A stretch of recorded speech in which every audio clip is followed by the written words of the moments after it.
Halo teman-teman, kembali lagi bareng gue Henditan di Trisu Channel, channel edukasi kripto terbaik bagi calon miliarder kripto masa depan. Oke teman-teman, jadi kali ini gue mau bahas update perkembangan persidangan antara SEC dengan XRP ya, yang mana kita tunggu-tunggu hasilnya karena bagi para XRP holders pastinya kita menunggu momen-momen kemenangan XRP ya, karena kalau menang udah pasti ke pump teman-teman. Nah, tapi sebelum itu teman-teman, buat teman-teman yang mau e-book gratis dan juga voucher diskon 50% e-course Trisu Trading Strategy senilai 1,5 juta rupiah, teman-teman bisa klik subscribe channel ini dan juga langsung join ke grup Telegram Trisu Community ya. Dan teman-teman jangan lupa langsung isi Google Form yang diberikan oleh admin grup Trisu Community ya. Cepat-cepat daftar karena penawaran ini terbatas sampai pertengahan Oktober ini. Nah, sekarang kita langsung aja menuju ke pembahasan XRP versus SEC. Oke teman-teman, jadi kita lihat dulu kondisi market ya, dimana kondisi market sekarang harga Bitcoin sudah mencapai 53.800 ya, koreksi sedikit karena kemarin kan menyentuh 55.000 dolar. Ya artinya sekarang harga kripto kalau turun-turun dikit ya oke lah, wajar lah ya, namanya juga koreksi. Nah sekarang kita lihat dulu XRP ada di urutan ke-6 ya, masih di top 10, intinya XRP masih bagus walaupun kena banyak masalah ya teman-teman. Ini kita tinggal tunggu masalahnya beres udah pasti jerot naik banget teman-teman. Ya, kita lihat di sini peringkat 6 dan harganya itu ada di kisaran 1,06 dolar ya, kurang lebih memang masih ada di kisaran 1 dolar ya sejak kena masalah yang kemarin itu teman-teman. Nah, sekarang kita nggak bisa langsung aja untuk melihat update perkembangannya, sebenarnya kita bisa lihat langsung di Twitter ya. Di Twitternya si James K. Villan ini teman-teman ya. Dia adalah lawyer yang mengikuti perkembangan persidangan XRP dan dia melakukan post-post tentang update perkembangannya beserta dokumen-dokumen penting yang ada di persidangan teman-teman. Nah, tapi sebelum itu teman-teman harus tahu dulu kalau misalnya berita yang terakhir itu tentang update perkembangan news XRP versus SEC ini adalah Judge reject XRP holders bid to join SEC against Ripple case as defendant. Nah, mungkin kalau teman-teman baca berita ini agak-agak kayak negatif banget ya. Judge reject XRP holders bid to join. Tapi sebenarnya kalau teman-teman baca beritanya ini nggak buruk ya sebenarnya. Justru sebenarnya ini adalah kesempatan teman-teman. Intinya kalau teman-teman baca di sini, on Monday United States District Judge Analisa Torres ruled that individuals holding the company XRP token cannot Ripple's ongoing lawsuit as defendants. Jadi intinya siapapun yang menjadi holders dari XRP gitu, itu nggak bisa menjadi pengacara si XRP yang melakukan defend ya. Jadi kalau misalnya di persidangan kan pasti ada pengacara yang mendefend XRP dan juga pengacara yang defend si SEC gitu ya. Penggugat dan tergugat udah pasti ada pengacaranya teman-teman. Nah, XRP holders itu nggak bisa ngebantu jadi pengacaranya.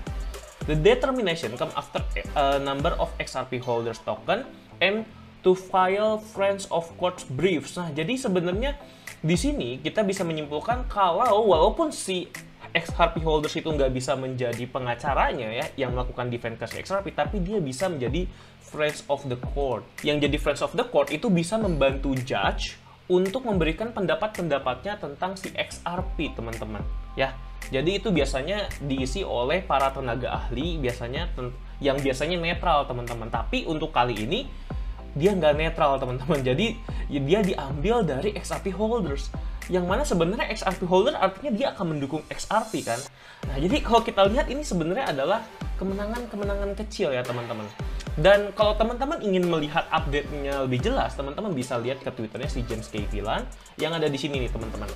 Jadi kalau teman-teman baca di sini, pengadilan memberi John Eddington, ini John Eddington ini adalah XRP holders ya, perwakilan lah kurang lebih, power atau kekuasaan untuk pertanyaan singkat hukum atas nama Movans individu, teman-teman.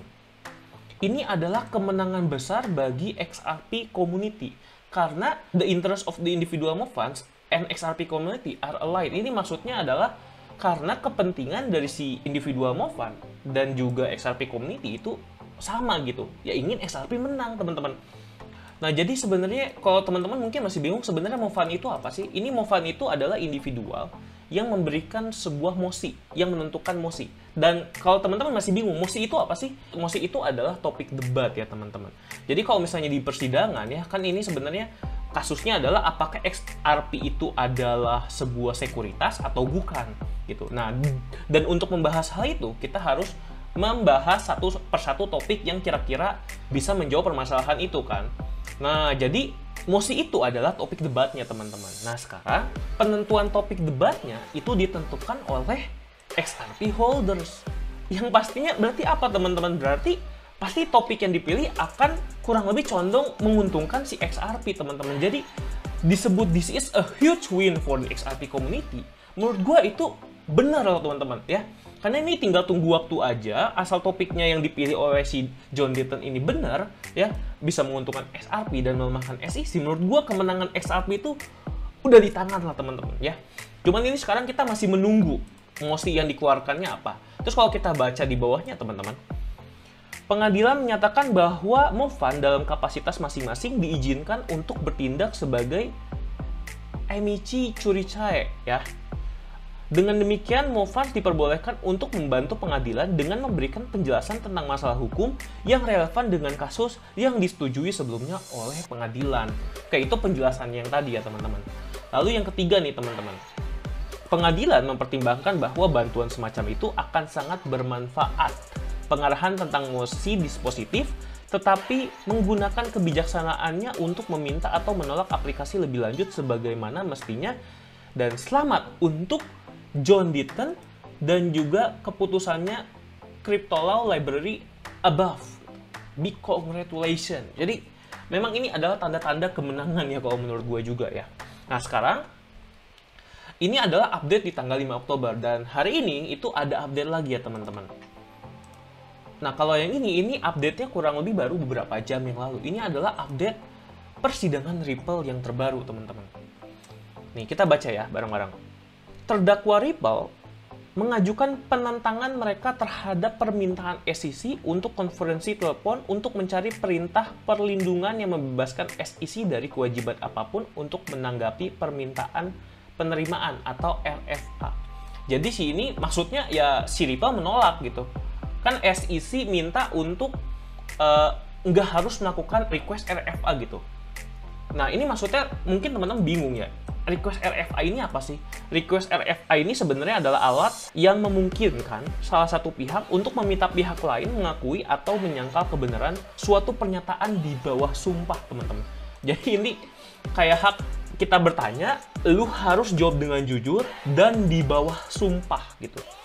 Nah, tapi si SEC ini menolak, gua nggak mau digituin katanya. Nah, artinya kan kita bisa lihat di sini ada kebohongan-kebohongan yang mungkin masih ditutup-tutupin SEC kan, teman-teman. Dan dia ada yang nggak mau diungkapkan sama dia gitu. Dia mungkin merasa wah nggak bisa nih gitu. Yang pertama itu Ripple menolak permintaan penolakan RFA dari SEC ya teman-teman ya. Jadi paham ya seperti itu ya. Ripple pokoknya ingin mengajukan RFA. Dan di sini kedua, the Ripple Defendant State atau ini tergugat Ripple menyatakan kalau RFA ini atau request for admission ini itu adalah critical facts yang si tergugat atau Ripple sendiri meyakinkan kalau si RFA ini itu bisa membuat kasus ini sebenarnya lebih sempit ya teman-teman. Jadi bisa lebih cepat selesai. Jadi ngapain lu muter-muter gitu, ngapain lu tolak-tolak RFA ini. Pokoknya dengan ada RFA ini bisa langsung lebih clear sebenarnya. Masalah ini akan jauh lebih cepat selesai. Nah itulah respon terbaru dari Ripple teman-teman. Tapi kalau teman-teman mau baca lebih lanjut ya teman-teman bisa lihat di sini nih. Dropbox Ripple Opposition to Motion to Prospective Order. Jadi kalau misalnya teman-teman baca di tweet ini memang agak singkat ya, tapi teman-teman bisa baca lebih lanjut di sini ya. Nih, suratnya lengkap, teman-teman bisa baca sendiri. Tapi intinya kayak tadi teman-teman ya.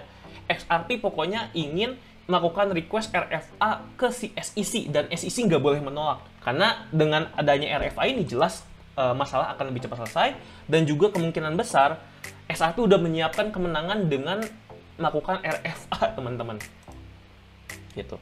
Dan jadi teman-teman kalau misalnya masih bingung nih schedule-nya yang berikutnya seperti apa, jadi apa yang dipost sama si James K. Villan itu adalah schedule kemarin ya. The Ripple defendant respond to SEC's request. Yang tadi request SEC untuk menolak RFA atau tadi pernyataan di bawah sumpah tuh dia menolak gitu SEC. Dan XRP menolak penolakan permintaan itu teman-teman ya di tanggal 7 Oktober ini dan baru dipost tadi. Dan hari ini sebenarnya adalah deadline Ripple respond to SEC's motion teman-teman atau mosinya SEC. Ya, untuk telepon conference and order compelling Ripple to search and produce video and audio tape recording of internal Ripple meeting where Brad Garlinghouse, Chris Larsen, and other key employees spoke on the topic relevant to disputes in the lawsuit.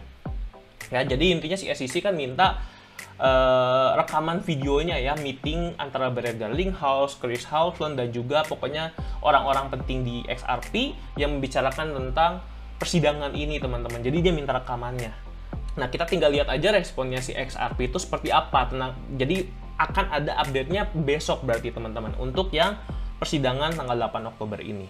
Nah, intinya teman-teman, kita tinggal menunggu 1 bulan lagi. Ini udah ada deadline-nya, dimana harusnya hasil dari SEC versus Ripple ini akan ada di tanggal 12 November ya teman-teman. Gitu. Jadi teman-teman ya bisa dibilang kalau Ripple ini ya udah dikit lagi menang lah teman-teman ya. Kalau kita lihat dari persidangannya. Dan kalau gue lihat dari SEC-nya juga sebenarnya SEC itu dia udah kepusingan gimana cara memenangkan ini. Dia cuma menunda-nunda teman-teman kalau gue lihat-lihat kayak gitu. Dan yang kedua nih, selain update persidangannya teman-teman bisa lihat juga di Twitternya Ripple ada update tentang ini ya. We are excited to partner with QNB Group ya. Teman-teman tahu Qatar National Bank. Jadi udah bekerja sama dengan Qatar National Bank, dan kalau teman-teman lihat beritanya di sini QNB Ripple partner on cross border payments. Jadi akhirnya Ripple berpartner dengan QNB atau Qatar National Bank untuk masalah cross border payments. Maksudnya cross border payment ya berarti transaksi internasional ya teman-teman ya. Ya mana itu kan bener-bener kripto banget. Kripto kan salah satu keuntungannya adalah bisa transaksi internasional dengan cepat dan juga mudah teman-teman. Nggak repot kayak dulu. Nah artinya sekarang bank aja udah mulai menganut cryptocurrency teman-teman dengan mengajak XRP sebagai partnernya. Artinya ini nanti kedepannya mungkin bisa membuat XRP semakin gila lagi ketika menang teman-teman ya. Dan kalau teman-teman nggak tahu nih apa sih Qatar tuh sebenarnya apa sih? Kalau teman-teman nggak tahu ya, Qatar itu kan salah satu negara di Arab ya.